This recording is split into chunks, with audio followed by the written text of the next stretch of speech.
talk about some people from North Carolina who have left a legacy of music in the jazz world. I'm going to focus on Thelonious Monk, I'm going to focus on John Coltrane, and I'm going to focus a little bit on Nina Simone. I want to tell you that North Carolina has had a lot of great jazz musicians that have hailed from this state. And I'm just going to rattle off just a few names. Dr. Billy Taylor, you used to see him on CBS this morning with Charles Perrault and others. The Heath brothers, one is still living. Two of them were born in Jimmy and Tootie and Percy. Two of them were born in Wilmington, North Carolina. Lou Donaldson was born in Baden, North Carolina. They call him the Critic. He's a great alto player. He doesn't play anymore. He's about 90 years old or so, but he's a critic because he would criticize even the best jazz musicians. Max Roach, the great drummer who played with Charlie Parker and others. Don Pullum was the avant-garde pianist from around Charlotte, North Carolina. Billy Strayhorn was not born in North Carolina. He was born in Pittsburgh, but he spent a lot of time in Dayton, Ohio, and he also spent a lot of time in Hillsborough with his grandmother to escape an abusive father up in Pittsburgh. And he wrote a lot of tunes with Duke Ellington, you may have heard of, Edward Kennedy Ellington. So those are just a few names, and I'm sure I've left out a lot of others. So at any rate, I want to speak with you for a few minutes about Thelonious Monk, who was born in 1917, died in 1982.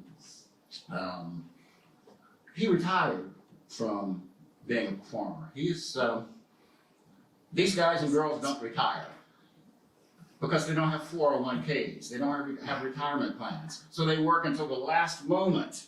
And but he gave it up after a while. He retired. He was probably bipolar, but they didn't know a lot of that in those days. He was quite animated at some points, and other times he hardly said a word. He was quite reserved most of the time, but when he did speak, it was something profound. When in 1959, when some of the people who led the avant-garde movement, when some of these guys went up from Texas to New York in 1959, I'm speaking of Ornette Coleman, who was one of the innovators of avant-garde jazz. When he went there, he was very, very young in those days, probably the early 20s. He went to New York in 1959, and he took a gig at the Five Spot, which was a very famous jazz nightclub in those days. And all the veterans at the time went to the show because they heard all of this information about this new music, this avant-garde music that's coming out. It's going to be the new craze. This is 1959. So they went to the concert, some of them, to see what these youngsters had to present. Let's move up to 2022. There's probably a new group out there right now that a lot of us are listening to and saying, oh, I don't know if I like that.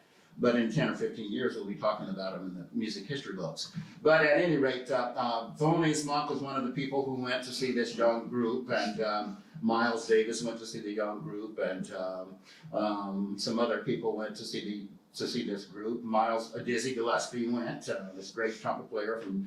He thought we claimed him as a North Carolinian because he was just across the border and from Cheraw, South Carolina. But at any rate, they went and heard this group. Dizzy didn't say much about it. And Miles, when he heard the music, he says, "What is this shit?" It's not music. That was Miles Davis that said that. And Thelonious Monk said, I can do what they did, but I don't. He was just that way. He was really a genius musically. All of his tunes nowadays are just, they're all classics. He was an underground figure at the time. He was a bebopper, a musician in the 40s. Most people didn't know about his music. The police targeted jazz musicians in those days because they knew they might have some marijuana or something. In fact, he was thrown in jail for throwing somebody else's drugs out the window when he was in the car. But he's born in 1917, and his accompanying for other soloists was different from anybody else. Thelonious Monk might be at the piano playing, accompanying himself and his trio, or accompanying a soloist, and all of a sudden the piano playing would stop, and Thelonious would be up like doing this.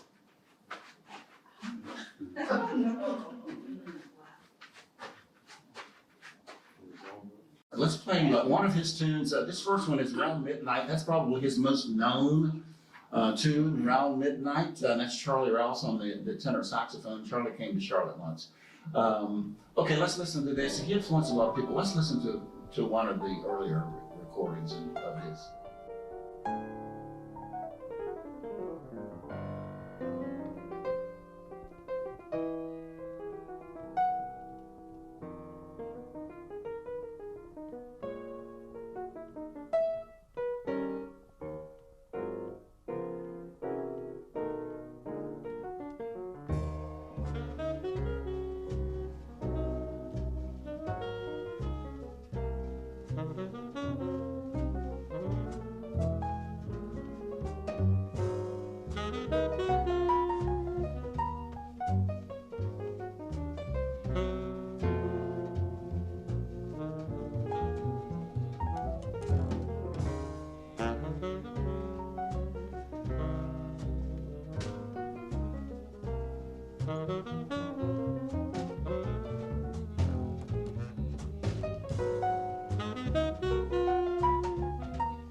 So that's his Round Midnight. But he wrote many tunes, and they're all classics now. They're all of them they're just beautiful tunes. Again, those tonal clashes that he used. He liked that clashing kind of sound he used, and he used other exotic scales, but sort of the whole tone scale in there. His most known tune, most likely, Round Midnight. He influenced millions of people, not then, but now. And even Amy Winehouse, have we heard of her? Let's hear a little bit of her version.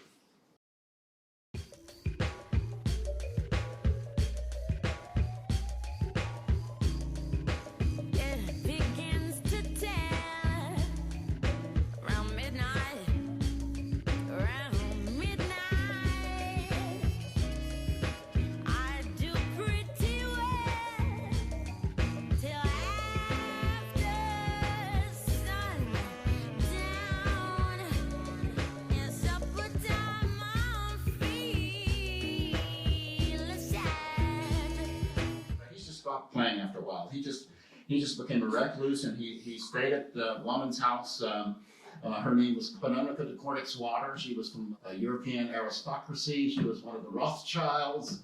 She had heard some music early on, and her brother had brought her some records back to Europe of Teddy Wilson, maybe, and she fell in love with jazz, and she moved to Texas. And then she eventually made her way to New York, and the story goes, she took up with black jazz musicians. Actually, she supported them. She gave them opportunities to play.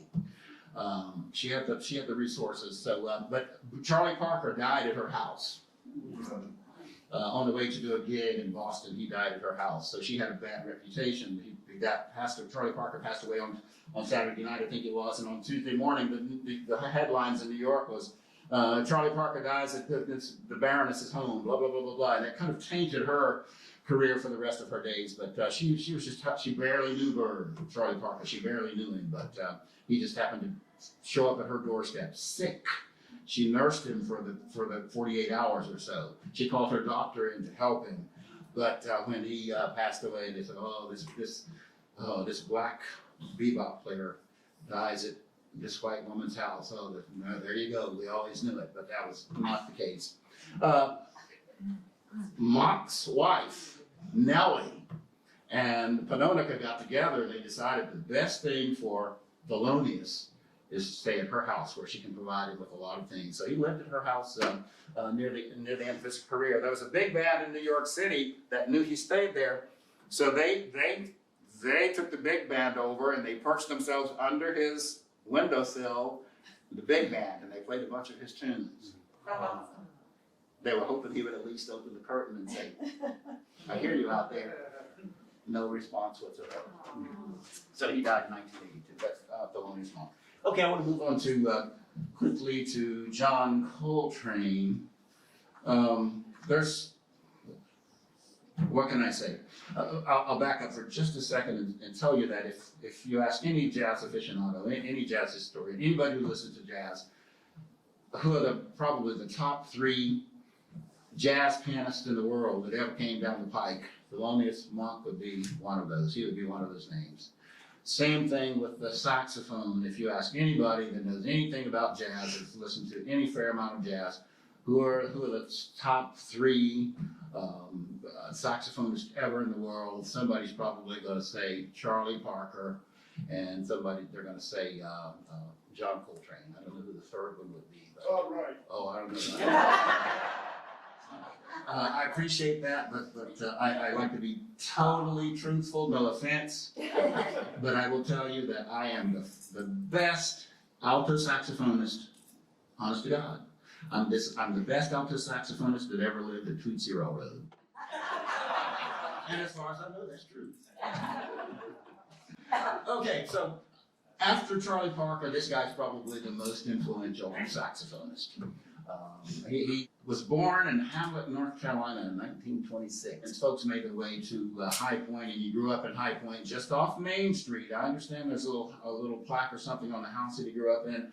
By the way, there's a John Coltrane Jazz and Blues Festival in High Point each fall, normally in September.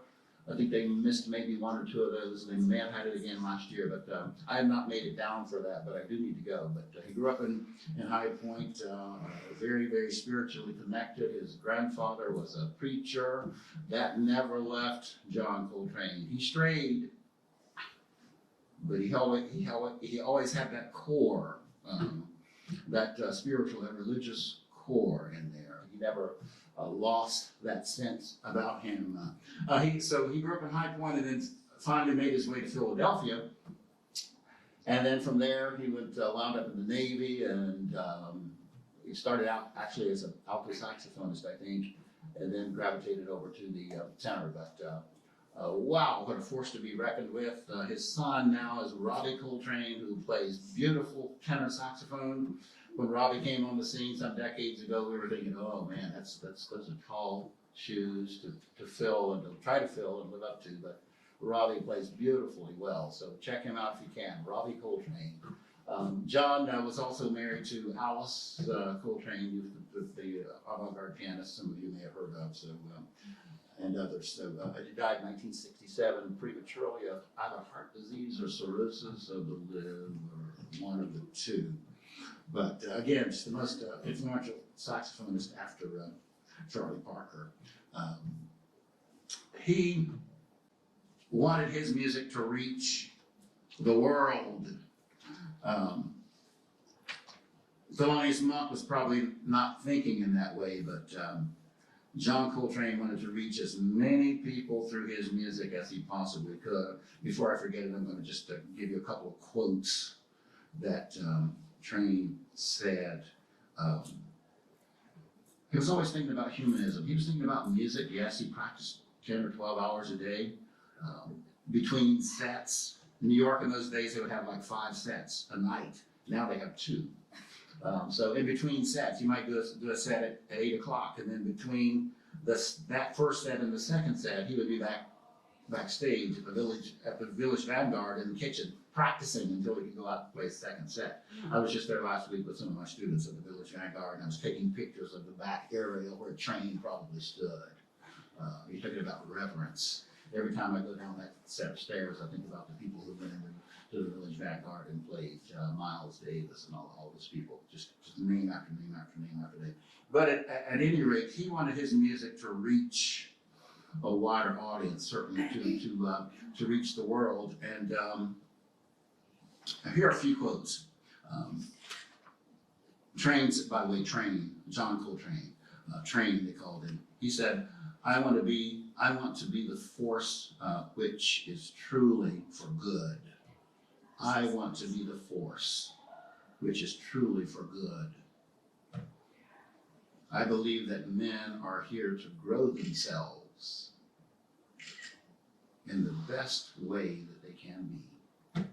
So he wants to be here truly for the good, and that men should grow themselves in the best way that they can. So not only music, but he lived his life that way. He strayed a bit. He was addicted to heroin at one point when he was working in the band of Miles Davis. And I always think that's ironic because Miles fired him for being a heroin addict when Miles was a heroin addict all his life, pretty much.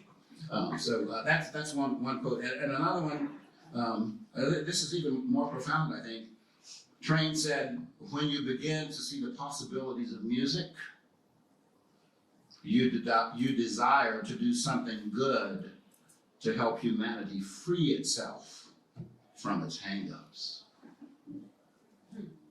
I would like to bring people something like happiness. Train got into the civil rights struggle. He was probably didn't want to, but he was kind of a quiet guy. But a lot of these jazz musicians we see them and we hear their music, but we never get to know them. A lot of these people are highly intelligent. If you could just listen to Ornette Coleman speak, wow. Benny Golson, the great tenor saxophonist who's still living, and he's probably old as dirt. But Benny Golson wrote me a 6-page letter one time. I brought him to ASU, and he thanked me in a 6-page letter when he got back to New York, and I had to get a dictionary. And if you don't believe me, I will see me later, and I will go to my safe deposit box, and I will get that, and I'll let you read it. Some of these guys they're just way up here, and many of them felt that they didn't get the respect they deserved when they were playing because they knew they were on just a tremendously high level, and most of that was going over the top of the audience's head most of the time. So Train was one of those, but he dealt with it as best he could. But he often talked with Martin Luther King Jr. About what was going on in the 60s, the civil rights struggle. He was part of that.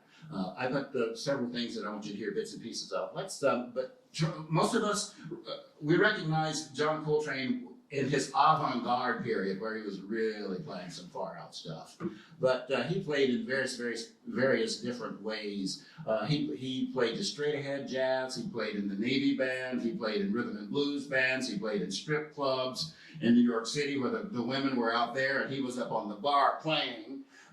So he played in all different different ways and different styles of music, but he played some beautiful music. This is one you may have heard of. Let's hear a little bit of this one from my favorite things.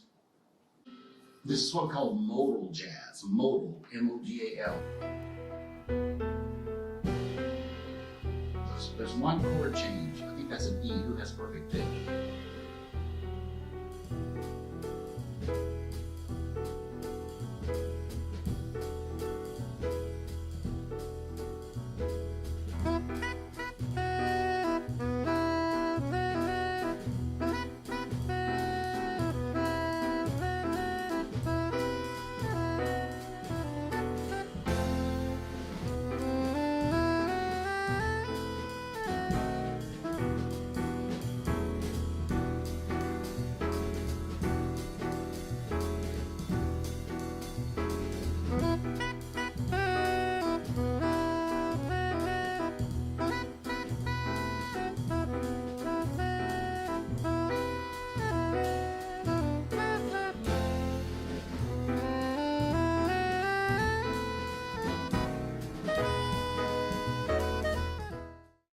guy's name is Johnny Hartman, who had a beautiful voice, rich, resonant, deep voice. Is one of my favorite singers, Johnny Hartman. In those days, you had to sing in tune. Nowadays, we have this thing called auto-tune, where a lot of people use it for their concerts or their albums to sing in tune. And some of the greatest pop bands out there today, these people can't sing in tune.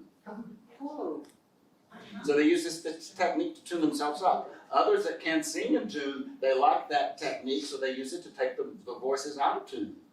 In those days, you had to sing in tune. So this guy, whose name is Johnny Hartman, is John Coltrane sings with him, and this accompanies him, and this tune is entitled "You Are Too Beautiful."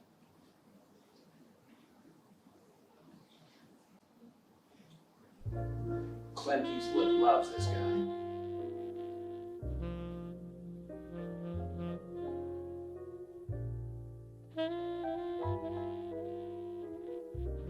Beautiful, sweet tenor saxophone for the introduction.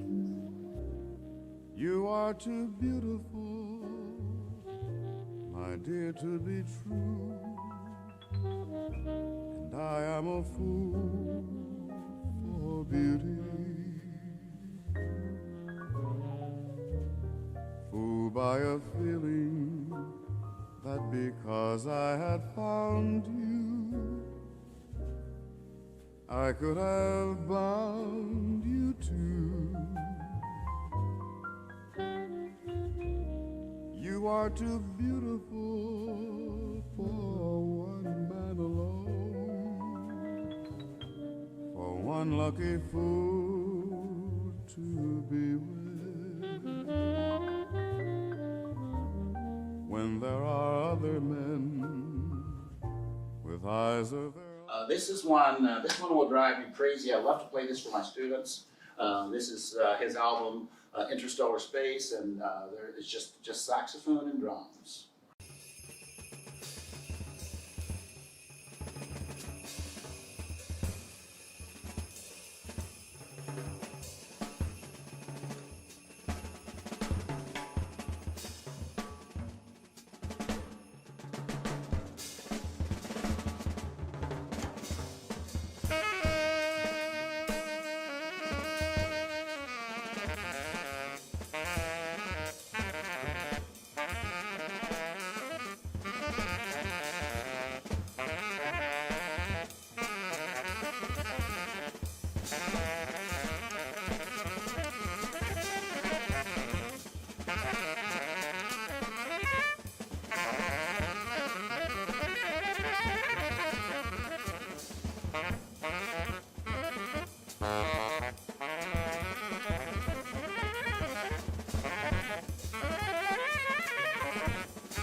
Just as I tell my students, if you were to go home and turn the lights off and put that on and just listen for a while, after about 5 or 6 or 7 minutes, you would start to hear things that he played at the beginning that he's going back and referring to and picking up just a few seconds of that. He's chaining ideas together. He's got a road map there in his playing. We don't hear it sometimes, but sometimes you drive between here and Charlotte and you've been busy and you can't remember how you got there, but you made it.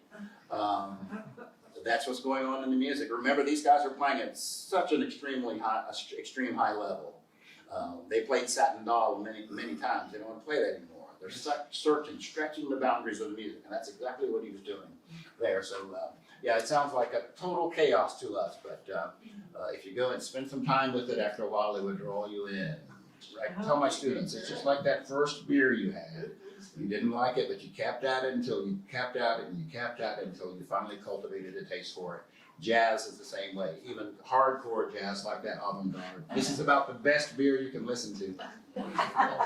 Here's a tune that he wrote entitled Alabama, and he wrote it in commemoration for the little black children that were killed in the church that was bombed in Birmingham in 1963. KKK bombed the church on that Sunday morning.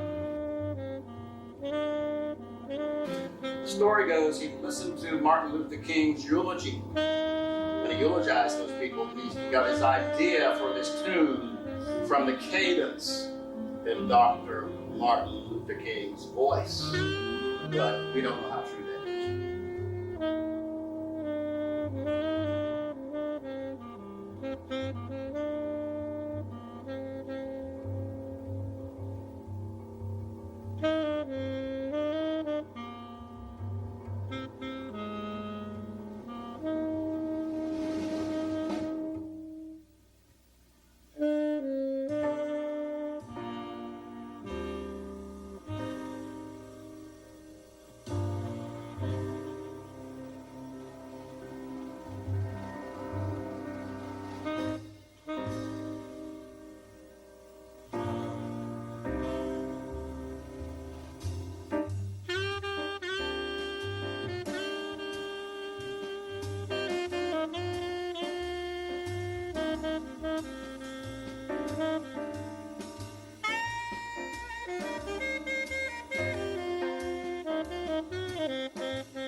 I'm going to end this segment with Train rather quickly. We're going to play his Giant Steps. For those of you who are musically inclined, you get to see the solo go by.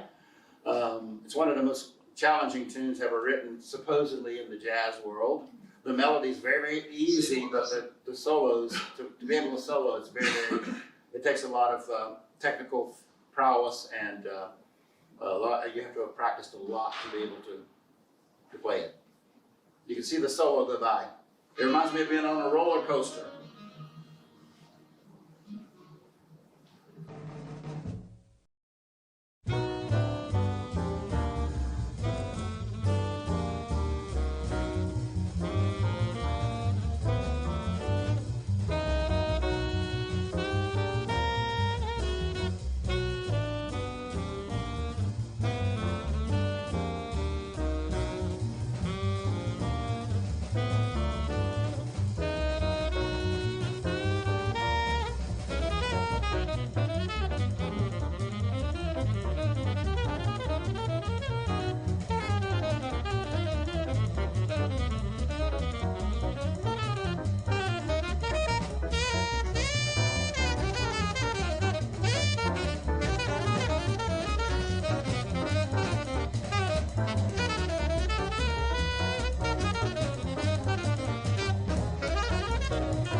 Thank you, Willard. That's very difficult to play because if you're a musician, by the time you hear the harmonic structure, it's already gone. By the time you hear what to do, it's already ahead of you. So you're constantly playing catch up, and the harmonic structure does not lie where typically a tune would, as far as the format of how the chord changes, the harmonic structure, how that rolls along in the piece. It's a little different than was in those days for most other types of tunes, most other tunes. So it was very difficult to play. So that's John Coltrane. I knew we would run out of time, and so I'm going to move on quickly to Nina Simone. I'll give you a few notes on Nina Simone. Eunice Wayman was her name. Eunice Wayman. She was from Tryon, North Carolina. Died 2003. She was real. When I hear Nina, I really think about the civil rights struggle, because some of these people, they were right out there. They were socially aware when the rest of the people at that time were afraid to say something. You know, some of these, like Charles Mingus was that way. I mean, he put his heart out through his music, and he was very vocal about civil rights, the civil rights struggle, and wanting to be free, just as free as anybody else. So Nina Simone, that was one of the main characteristics of her way, the social activism. She's known for her Strange Fruit. Some of you may have heard that tune. Let's hear a little bit of that one. Made famous by Billie Holiday.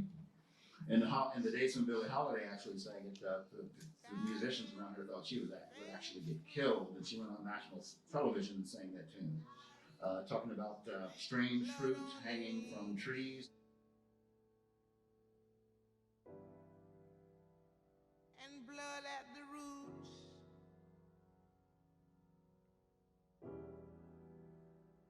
Black bodies swinging in the southern breeze.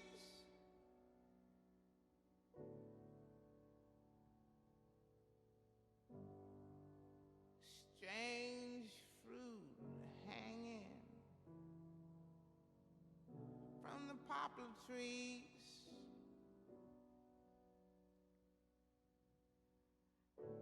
Pastoral scene of the gallant South.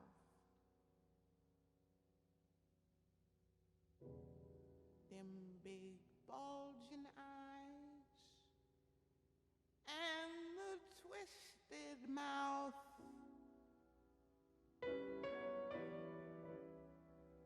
Scent of magnolia, clean and fresh.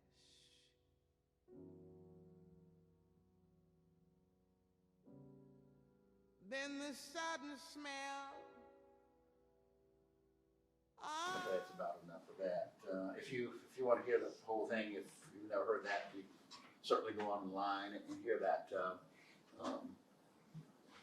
Pastoral scenes of the gallant South, beautiful pastoral scenes of the gallant South, with this strange fruit hanging from trees, these black, dead, lynched bodies, sometimes burned. That's that one. Here's another one. I like to listen to this tune by Nina. This is one I like to listen to. I Put a Spell on You.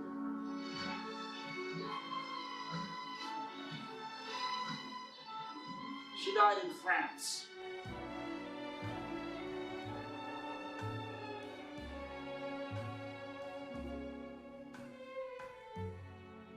I put a spell on you.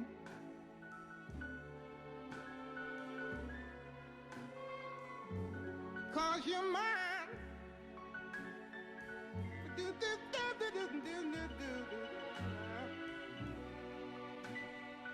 You better stop the things you do.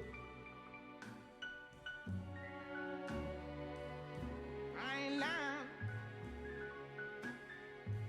No, I ain't lying. You know I can't stand it.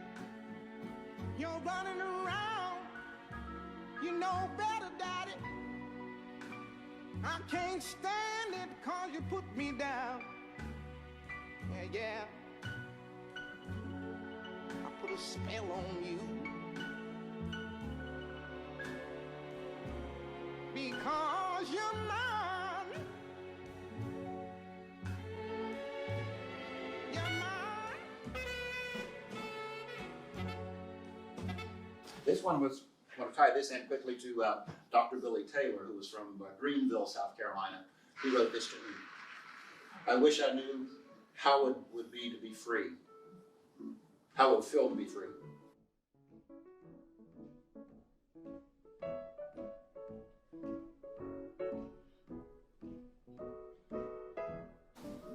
It's got that black gospel church feel.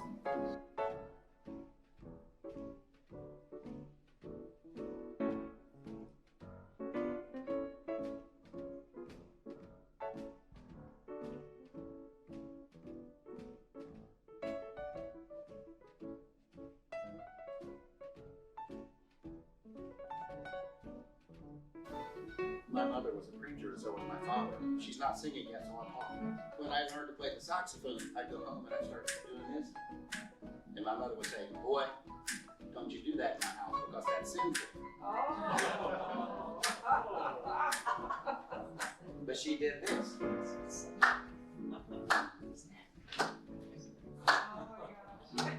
It's all the same stuff, but my mother never understood that. I knew how it would feel to be free. I wish I could break all chains still binding me. Wish I could say all the things that I can say when I'm relaxed.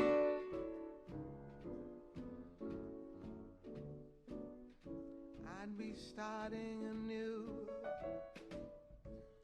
I wish I could be like a bird in the sky. Don't leave me. How sweet it would be to find that I could fly. I'd soar to the sun and look down at the sea. Then I'd sing, 'cause I know how it feels to be free. Then I'd sing, 'cause I know how it feels to be free. I wish I could share all the love. Equating with a bird flying in the sky, you know, how does it feel to be free? You know, the lyrics are one thing, but she could be singing about, or Billy Taylor could be talking about the African American community feeling as though they were in chains all the time, even when the chains were released. There are probably some people even today that feel like they're still in chains. So, how does it feel to be free? We want to leave you with this tune, My Baby Just Cares For Me, that changed the mood just a little bit.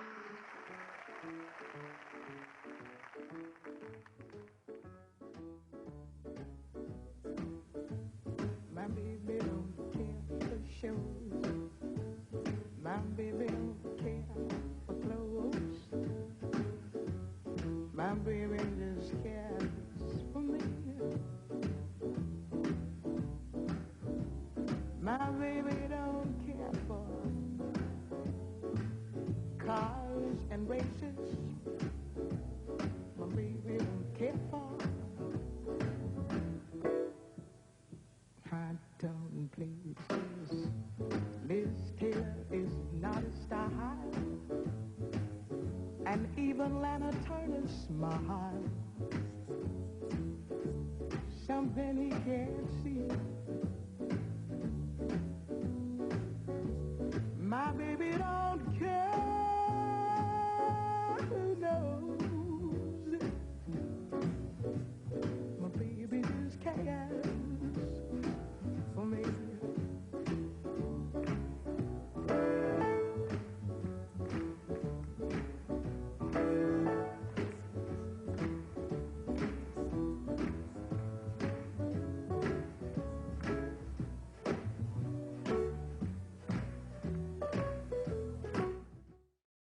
Great jazz singers played piano.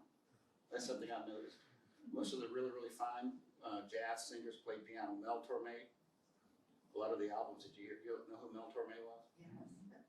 He orchestrated a lot of even his albums. He wrote the saxophone section parts, the trombone parts, the rhythm section part. So you could do all that. Sarah Vaughan played great piano. Carmen McRae played piano. One thing I learned as a teacher at Appalachian is, if you're listening to music that's valid to you, then it's good.